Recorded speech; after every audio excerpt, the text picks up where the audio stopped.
오늘 이 시간 하나님께서 우리에게 주시는 말씀은 신약성경 히브리서 4장 16절 말씀, 신약성경 357쪽인데요. 히브리서 4장 16절의 말씀, 한 절 말씀 같이 보겠습니다.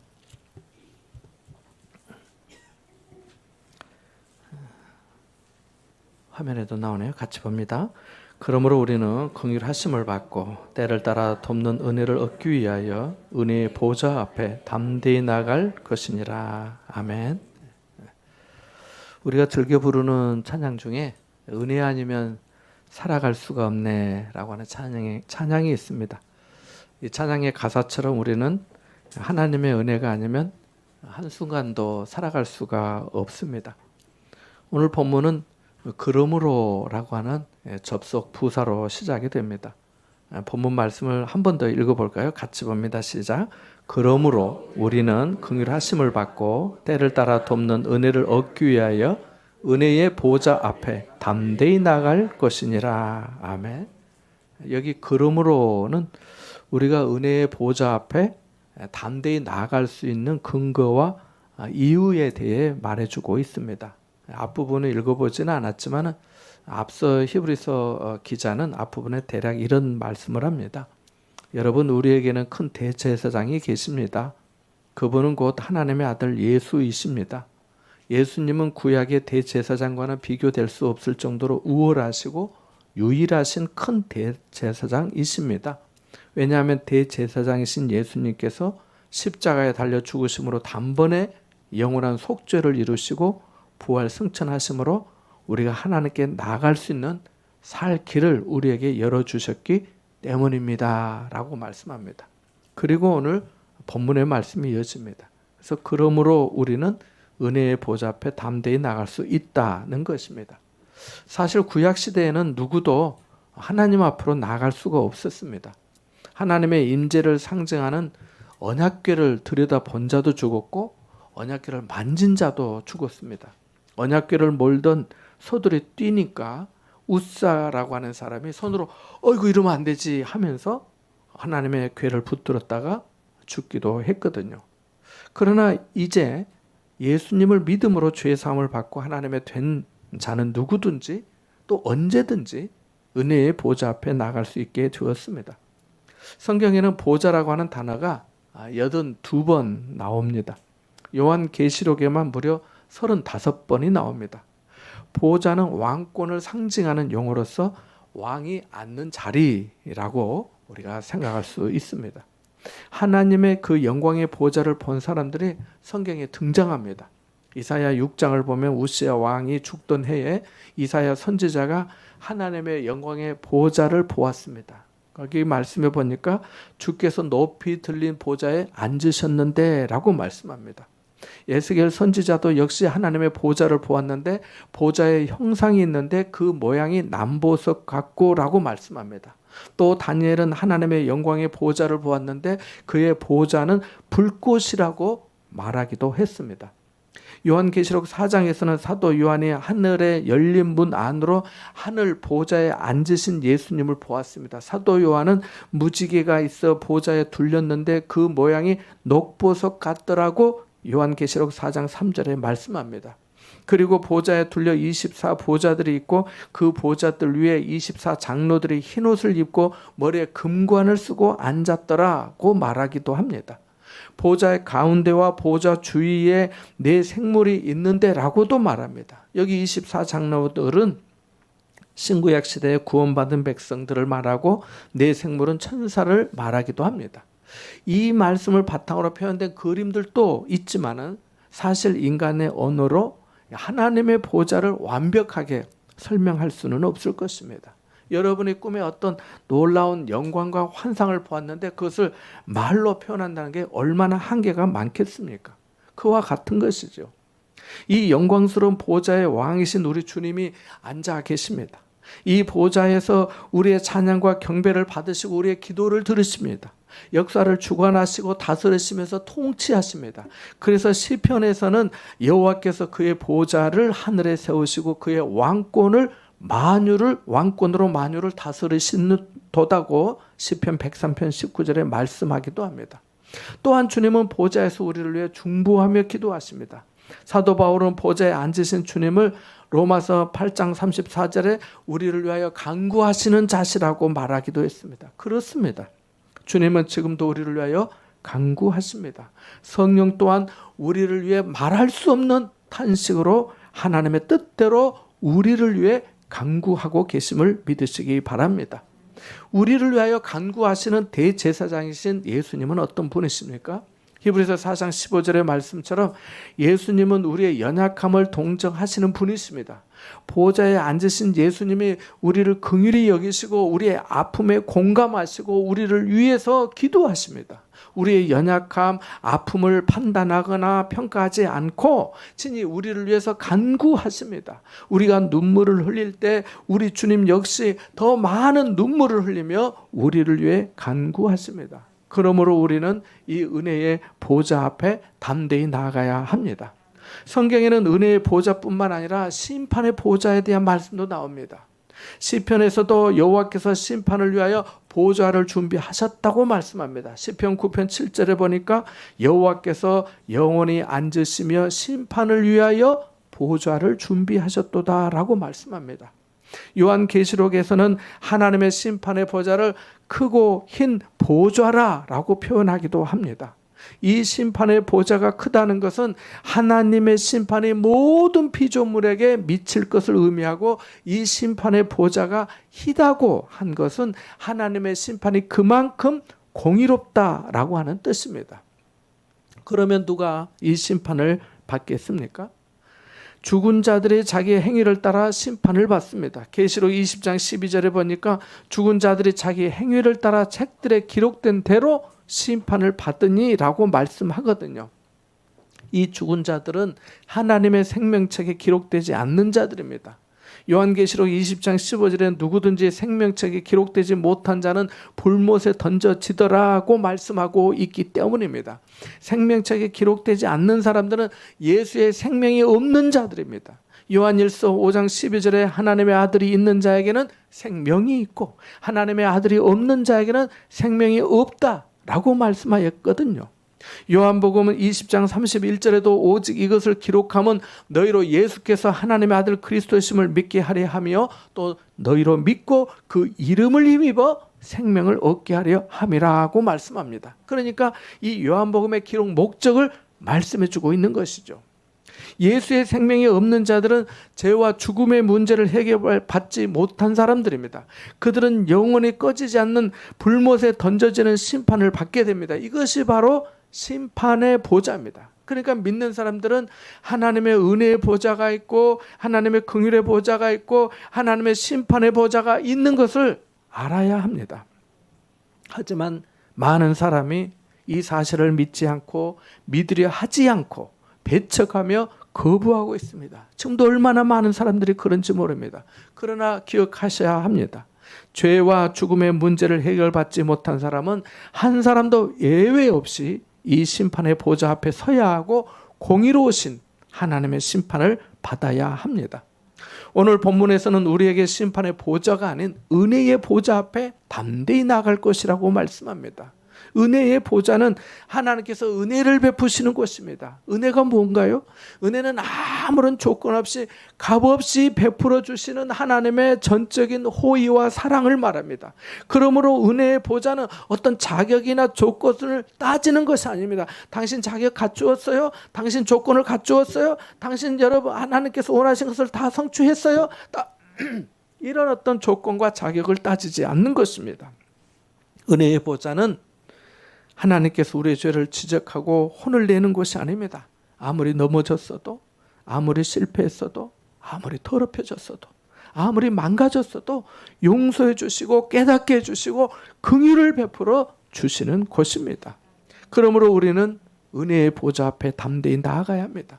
질병의 고통, 배신의 아픔, 재정의 어려움, 관계의 갈등이 너무나 커서 내 인생이 끝난 것처럼 보일지라도 우리는 이 은혜의 보좌 앞에 나아가야 합니다. 받은 상처가 너무 커서 더 이상은 내가 설 수 없어, 내가 일어설 수 없어 라고 하면서 주저앉고 싶을지라도 우리는 은혜의 보좌 앞으로 나아가야 합니다. 사탄이 나의 죄를 까발리고 밤낮으로 참소해도 우리는 은혜의 보좌 앞으로 나아가야 합니다. 그것이 우리가 살 길이기 때문입니다. 은혜의 보좌를 향하여 어떻게 나아가라고 말씀합니까? 여기 말씀해 보니까 은혜의 보좌 앞에 담대히 나아갈 것이니라고 말씀합니다. 담대히 나아간다고 하는 것은 어떤 무모한 배짱이나 뻔뻔함을 가지고 나아가라는 말이 아닙니다. 혹은 무리한 태도로 나아가라는 말도 아닙니다. 복음의 도리, 믿음의 도리를 굳게 붙잡고 하나님의 자녀된 권세를 가지고 당당하게 나아가라라고 하는 말씀입니다. 그렇다면 어떤 사람의 은혜의 보좌 앞으로 담대히 나아갈 수 있을까요? 첫 번째로 예수의 피를 힘입은 자가 은혜의 보좌 앞에 담대히 나아갈 수 있습니다. 무엇을 힘입은 자라고요? 예수의 피를 힘입은 자입니다. 요한계시록 7장 14절에 보니까 어린 양의 피에 그 옷을 씻어 희게 하였느니라고 말씀합니다. 히브리서 10장 19절에 보니까 우리가 예수의 피를 힘입어 성소에 들어갈 담력을 얻었다고 말씀합니다. 그러니까 우리가 예수의 피를 힘입고 어린 양의 피에 그 옷을 씻어 희게 한 사람이 하나님 앞에 나간다는 것입니다. 그래서 예수 피를 힘입어라고 하는 찬양에도 가사가 이렇습니다.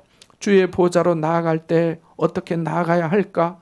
나를 구원한 주의 십자가 그것을 믿으며 가네. 자격 없는 내 힘이 아닌 오직 예수님의 보혈로 십자가의 보혈 완전한 사랑 힘입어 나아갑니다 라고 합니다. 어린 양의 피로 그 옷을 하얗게 씻은 자, 오직 예수의 피를 힘입은 자가 담대히 하나님의 은혜의 보좌가 있는 지성소로 들어갈 수 있습니다. 예수님이 십자가에서 흘리신 그 피가 내 모든 죄를 씻었고 나를 자유케 하고 나를 향한 하나님의 진노를 멈추게 하였기 때문입니다. 그것이 바로 유월절이잖아요. 문임반과 문설주에 어린 양의 피를 바르라 그러면 하나님의 심판의 차사가 그 집은 넘어가는 거죠. 왜요? 그 피를 보고 넘어가는 거죠. 그래서 예수의 피를 힘입은 자가 은혜의 보좌 앞에 나아가게 되는 것입니다. 둘째로 믿는 도리를 굳게 잡은 자가 나아갑니다. 히브리서 4장 14절에 보니까 우리가 믿는 도리를 굳게 잡을지어다 라고 말씀합니다. 믿는 도리가 뭐겠습니까? 내가 믿는 것을 말하는 거죠. 내가 복음을 믿는 거죠. 하나님의 아들 예수께서 십자가에 달려 죽으심으로 내 모든 죄를 사하시고 부활하고 승천하심으로 누구든지 언제든지 예수님의 보혈을 의지하기만 하면 하나님의 자녀가 되는 권세를 가지고 하나님의 보좌 앞으로 담대히 나갈 수 있다는 것, 이것이 바로 복음입니다. 그러므로 이 복음의 도리를 굳게 잡은 자만이 은혜의 보좌 앞에 담대히 나갈 수 있습니다. 아무리 선하게 살고 법 없이 살 수 있는 사람이란 평판을 들어도 자기의 선행과 공로를 붙들면 절대로 은혜의 보좌 앞에 나아갈 수 없습니다. 오직 예수님의 보혈을 힘입고 복음의 도리를 굳게 붙잡은 사람만이 하나님의 은혜 보좌 앞에 담대히 나아갈 수 있습니다. 페루에서 사역하신 어떤 선교사님의 이야기를 들으니까요, 페루에는 주인이 드나드는 길이 있고 주인이 드나드는 문이 있답니다. 그리고 하인들이 드나드는 길과 문도 따로 있다고 합니다. 아이를 돌봐주는 이 베이비시터라고 하죠. 아이를 돌봐주는 사람이나 파출부가 주민들이 쓰는 엘리베이터를 함께 탈 수가 없고요. 만일 혹시 타게 되면은 주민들이 뭐라고 말을 한대요. 항의한대요. 당신 우리가 타는데 왜 당신이 타냐고 그렇게 한대요. 우리나라에서는 도저히 상상도 할 수 없는 일이지만 바로 그런 일이 아직도 있다고 합니다. 생각해보면 우리도 전에는 죄의 종이었지만 이제는 죄와 사망에서 해방된 하나님의 자녀가 되었습니다. 그러므로 우리는 자신의 신분을 부끄러워하는 노예나 하인들처럼 위축된 모습이나 눈치 보는 모양으로 보좌 앞에 나가지 말고 전쟁에서 승리한 개선 장군처럼 나는 공로 없고 나는 자격이 없지만 예수 그리스도의 피를 힘입고 복음의 도리를 굳게 잡고 하나님 앞에 은혜의 보좌 앞에 담대히 나아가야 합니다. 마귀 사단이 아무리 나를 참수하고 주변 사람들이 나를 비난해도 내가 초라하게 보여도 나 자신을 보지 말고 나를 위해 십자가에서 피 흘려 죽으신 그 예수님을 바라보시기 바랍니다. 나를 볼 때는 실망스럽지만 예수님을 볼 때는 소망이 생기기 때문입니다. 영광의 보좌에 앉으사 나의 아픔에 공감하시고 나를 위하여 중보하시고 기도하시는 주님을 바라보시기 바랍니다. 그래야 은혜의 보좌 앞에 담대히 나갈 수 있습니다. 그렇다면 우리는 왜 은혜의 보좌 앞으로 나가야 하겠습니까? 긍휼하심을 받기 위함입니다. 오늘 본문 말씀해 보니까 그러므로 긍휼하심을 받고 때를 따라 돕는 은혜를 얻기 위하여 은혜의 보좌 앞에 담대히 나갈 것이다 라고 말씀합니다. 우리가 이 영광스러운 보좌 앞에 나갈 때 주님은 우리를 비난하거나 정죄하지 않으시고 우리를 판단하거나 평가하지 않으시고 우리를 긍휼히 여겨주십니다. 긍휼히 여겨주신다는 것은 하나님께서 우리의 연약함에 대하여 공감하시며 불쌍히 여겨주신다라고 하는 그런 뜻입니다. 긍휼히 여기다고 하는 단어를 이 헬라어로 보면 이 사람의 내장을 뜻하는 스플랑크나라고 하는 그런 말에서 온 말입니다. 그러니까 긍휼이라고 하는 말은 사람의 그 내장이 흔들리고 뒤틀리는 것과 같은 그런 아픔을 느끼는 것을 말합니다. 우리가 우리나라 말로 하면 애간장이 녹는다 이렇게 말해도 틀리지 않을 것입니다. 내가 누구를 보니까 정말 너무 마음이 아프고 내가 정말 가슴이 아프다 이렇게 말하고 내가 애간장이 끓는다 이렇게 말하는데 바로 그런 뜻입니다. 그래서 이 긍휼이라는 단어가 마태, 마가, 누가, 요한복음에 불쌍히 여기다라고 하는 그런 단어까지 포함해서 12번이 나옵니다. 놀라운 것은 이 단어가 쓰인 뒤에는 반드시 하나님의 긍휼하심의 기적이 뒤따랐다는 것입니다. 이게 어떤 의미겠습니까? 예수님이 인간의 몸을 입고 이 세상에 계시는 동안 고통당하는 자, 굶주린 자, 병든 자를 보실 때마다 내장이 흔들리고 뒤틀릴 정도의 아픔을 느끼셨기에 그냥 지나치지 않으셨다는 것입니다. 한 나병 환자가 예수님 앞에 와서 엎드려 꿇어서 간구합니다.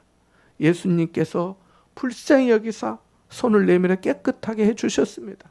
앞을 보지 못하는 두 맹인이 주여 우리를 불쌍히 여기소서라고 외칠 때 그들을 불쌍히 여기사 그들의 눈을 만지시고 보게 해주셨습니다. 예수님은 과인성 나부가 울면서 아들의 상여 뒤를 뒤따라가고 있을 때 불쌍히 여기사 그 죽은 아들을 살려주시기도 하셨습니다.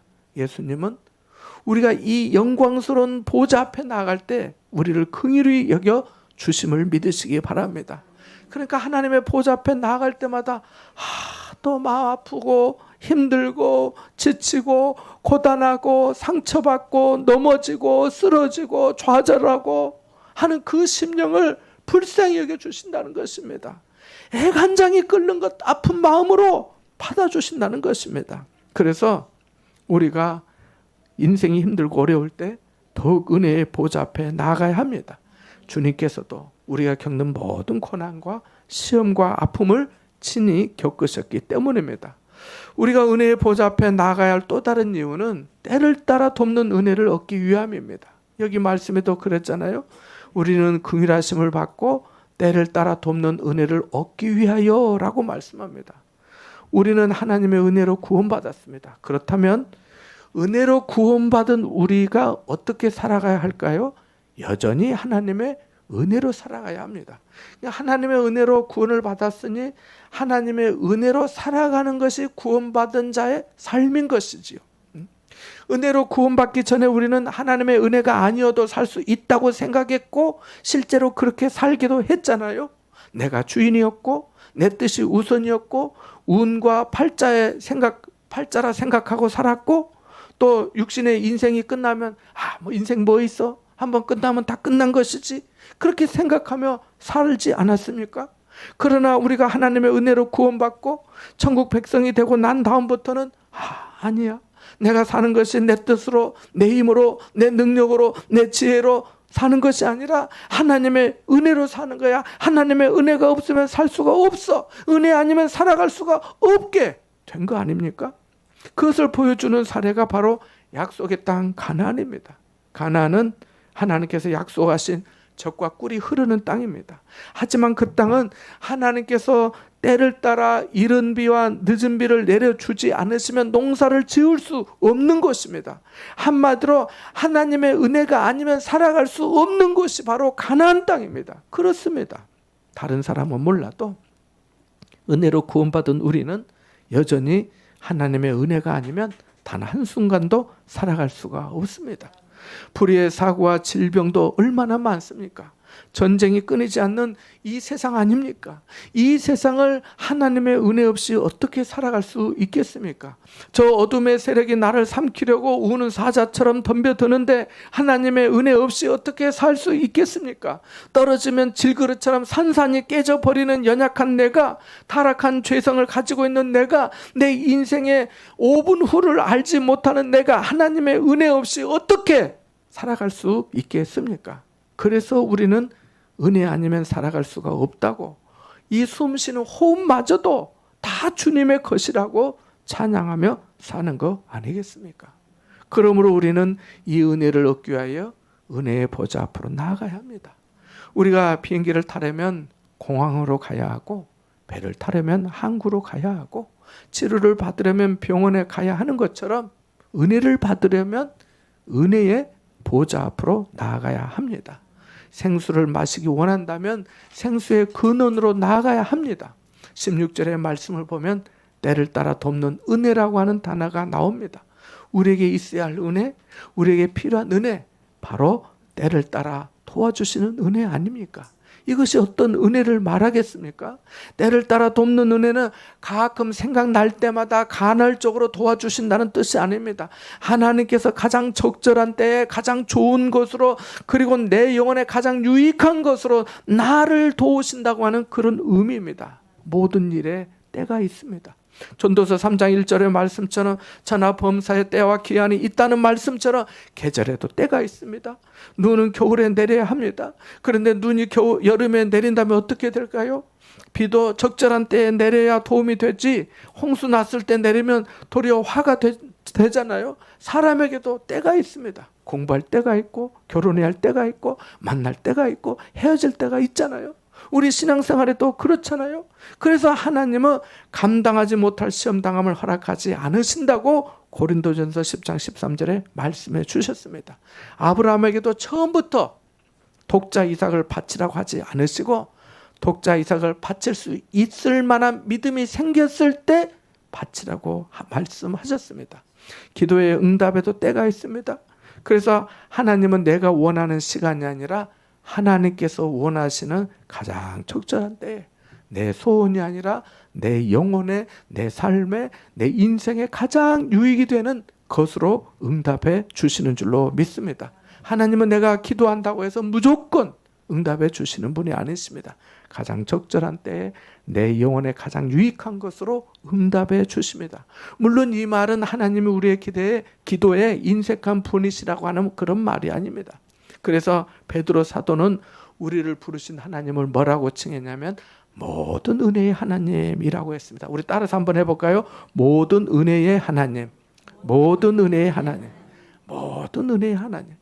우리 하나님은 모든 은혜의 하나님이십니다. 여기서 모두는 우리가 처해 있는 모든 상황, 모든 세대, 모든 시간을 말합니다.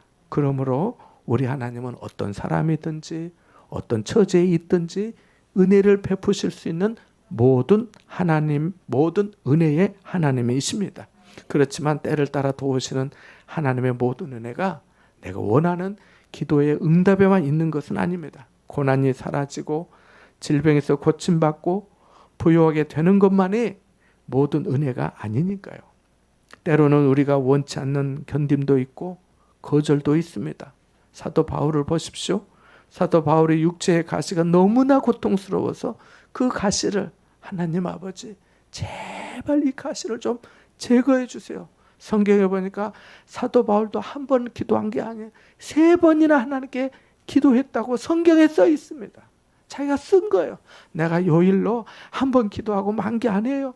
2번 하고 만 거 아니에요. 내가 얼마나 힘들었으면 내가 3번 했어요. 여러분 알잖아요. 저도 하나님의 은혜 받은 사람이잖아요. 저도 하나님께서 내게 주신 은사를 통해서 다른 사람들도 치유한 사람이잖아요. 그런데 내가 있는 내 병을 위해서 하나님께서 이 가시를 주셔서 안 떠나니까 내가 3번이나 기도했습니다. 라고 했습니다. 그런데 하나님이 그에게 뭐라고 말씀하신 거예요? 내 은혜가 네게 족하도다. 이는 내 능력이 온전하였습니다 라고 하시면서 거절하셨어요. 아마 바울은 처음에 이런 하나님의 응답에 실망하고 낙심했을 겁니다. 하지만 그의 실망과 낙심은 그렇게 오래가지 않았습니다. 그는 하나님께 자신의 기도에 대해 답을 받았기 때문입니다. 더욱더 중요한 것은 그 응답 속에 담긴 하나님의 뜻을 깨달았기 때문입니다. 그 이유가 뭐였나요? 자신이 자고하여 교만해지는 것보다 하나님의 은혜 속에 머물러 있는 것이 훨씬 유익하다는 것을 알았기 때문입니다. 이것이 바로 때를 따라 돕는 은혜입니다. 분명한 것은 우리가 긍휼하심을 받고 때를 따라 돕는 은혜를 얻기 위해 은혜의 보좌 앞에 나아가 오래 머무른다면 하나님 보좌의 영광의 강체가 우리를 비추어 주신다는 것입니다. 내가 기도하고 있는 동안 주님의 은혜의 빛이 내 영혼 깊은 곳까지 비친다는 거예요. 그러면 어둠의 영이 떠나고 불안과 두려움이 사라지고 하나님의 평강이 임합니다. 그리고 용서할 수 없는 사람도 용서할 수 있게 됩니다. 이사야 선지자는 보좌에 앉으신 하나님의 영광을 체험하고 주여 내가 여기 있나이다 나를 보내소서라고 말하였고, 스데반 집사는 주님이 하나님 우편에 서신 것을 보고 주여 이 죄를 그들에게 돌리지 마옵소서라고 하면서 용서의 중보기도를 드렸습니다. 사랑하는 여러분, 모든 은혜 속에는 치유와 회복, 문제 해결뿐 아니라 견딤도 있고 거절도 있고 용서도 있고 사랑도 있고 세상이 줄 수 없는 평안도 있고 소망도 있다는 것을 알 수 있습니다. 내 영혼에 유익한 모든 것이 그 은혜 속에 다 있습니다. 넘어지셨습니까? 혹시 실패하셨습니까? 내 인생이 완전히 끝난 것처럼 느껴지십니까? 은혜의 보좌 앞에 담대히 나아가시기 바랍니다. 주님께서 여러분을 다시 일으켜 세워주실 줄 믿습니다. 의인은 7번 넘어져도 8번 일어난다고 하였습니다. 아무리 실패하고 더럽혀지고 망가졌어도 주님께서 여러분을 용서해 주실 것입니다. 여러분을 안아주실 것입니다. 여러분에게 견딜 수 있는 힘을 주실 줄 믿습니다. 그러므로 은혜의 보좌 앞으로 담대히 나아가시기 바랍니다. 은혜의 보좌 앞에 나가지 않고 어디서 은혜를 찾고 받을 수 있겠습니까? 아무리 신앙생활을 오래 한 사람이라 해도, 아무리 성경을 많이 읽고 알고 있을지라도 은혜의 보좌 앞에 나가지 않으면 은혜를 받을 수가 없습니다. 우리가 어떻게 은혜의 보좌 앞에 나갈까요? 바로 예배와 기도로 나아갈 수 있습니다. 예배란 하나님의 보좌 앞으로 나아가 존귀와 영광과 찬양을 드리는 것이며, 기도는 하나님의 보좌 앞에서 그분의 얼굴을 구하는 것이기 때문입니다. 그러므로 우리는 매일 매 순간 예배와 기도를 통하여 은혜의 보좌 앞으로 담대히 나아가야 합니다. 왜냐하면 은혜로 구원받은 우리는 은혜 아니면 살아갈 수 없기 때문입니다. 예배에 집중하시고 예배를 사모하며 예배를 기뻐하시기 바랍니다. 그 마음에서 드려지는 기도를 우리 하나님 아버지가 어찌 모른다 하시겠습니까? 고난이 있지만 주님이 대답해 주시면 소망과 기쁨이 되지 않겠습니까? 은혜의 보좌 앞으로 담대히 나아가셔서 긍휼하심과 때를 따라 돕는 은혜를 얻는 복된 여러분 되시기를 주님의 이름으로 축원합니다. 잠시 말씀을 생각하며 기도하겠습니다.